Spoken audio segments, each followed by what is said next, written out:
Last night here at 10, we told you, of course, about thousands of Missourians paying the price for their hometown's role in producing the atomic bombs back in the 1940s. St. Louis played a major role in the Manhattan Project, which taught scientists much of what they know today about atomic weapons. What they didn't know much about, though, was the radioactive waste left behind. Our Lindsay Klein learned, in fact, though, that waste could be the reason that many people are sick now in North St. Louis County.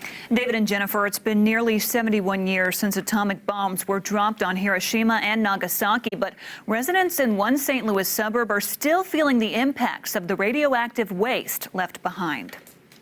It doesn't matter how old you are when you're told you're most likely going to die, possibly very shortly.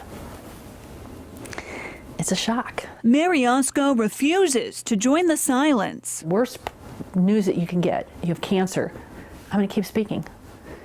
This is going to be my mission until I die. Mary, a stage 4 lung cancer patient. I am terminal. Living in this St. Louis suburb. I have lived in this neighborhood for 30 years. Is not alone. They won't silence me. Nobody will silence me. Up until recently, it has been St. Louis's dirty little secret. Karen Nickel has lupus. It's often debilitating. But being sick isn't the only thing these two women have in common. Both also grew up in North St. Louis County along Coldwater Creek. 15 people just on my street alone had passed away of some form of cancer. Non-smoking people like myself who are diagnosed with stage 4 lung cancer. Something's wrong. To this day, cleanup crews continue to remove radioactive waste found beneath the topsoil, the same radioactive waste from America's nuclear weapons program back in the 1940s. I had no idea, in living in 3 different houses in the north or northwest part of St. Louis County, that I was being exposed over my whole life. Mallinckrodt Chemical Company in St. Louis was hired by the federal government to process uranium.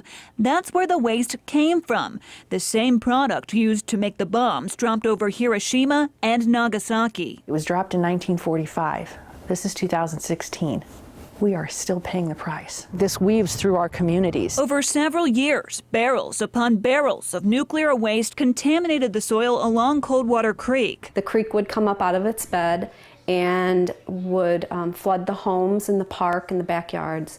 And all of this, unbeknownst to me, was also bringing up contaminated radioactive waste. For those of us who lived here day in and day out, we were exposed to this very slowly over a very long period of time.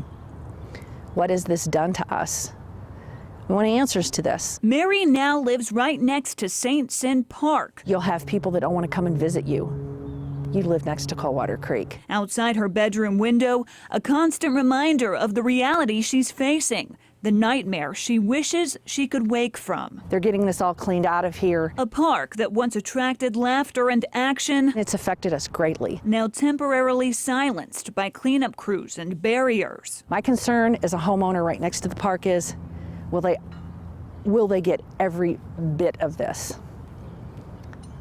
I don't know how I'm ever going to get enough assurance for me to safely use my park again. A group of neighbors who grew up along Coldwater Creek connected the dots while planning a high school reunion. A map they put together shows more than 2,700 instances of cancers, autoimmune disorders, and brain and thyroid tumors. The rates of appendix cancer, for example, which is relatively rare. We see about 800 cases across the nation year-wide. To find 7 or 8 cases in one zip code or one small geographic area is rather unusual. I look at those dots on those maps, and to other people they might just be dots or statistics, but they are real people. Real faces go with those dots, and there are a lot of faces. A group of people in North St. Louis County have made it their mission to try to expedite the cleanup process. Because it is moving so slow, and you do have homes that are contaminated, and these homes are not being cleaned up right now. It's a cause that has changed my life. I thought Ferguson changed my life. This is a big deal. This transcends race. Death is death is death is death. We are a sick and dying community. And together, these women hope to make a difference. What they used to develop the bomb to end the war is what I believe I've been exposed to and will kill me. The only thing that they can give me is time, but it didn't have to be this way. The cleanup in St. Cyr Park next to where Mary lives began in July and was supposed to be done at the end of November. Now the goal is to wrap up the cleanup there at the end of this month. Lindsay, thank you. Let's head over to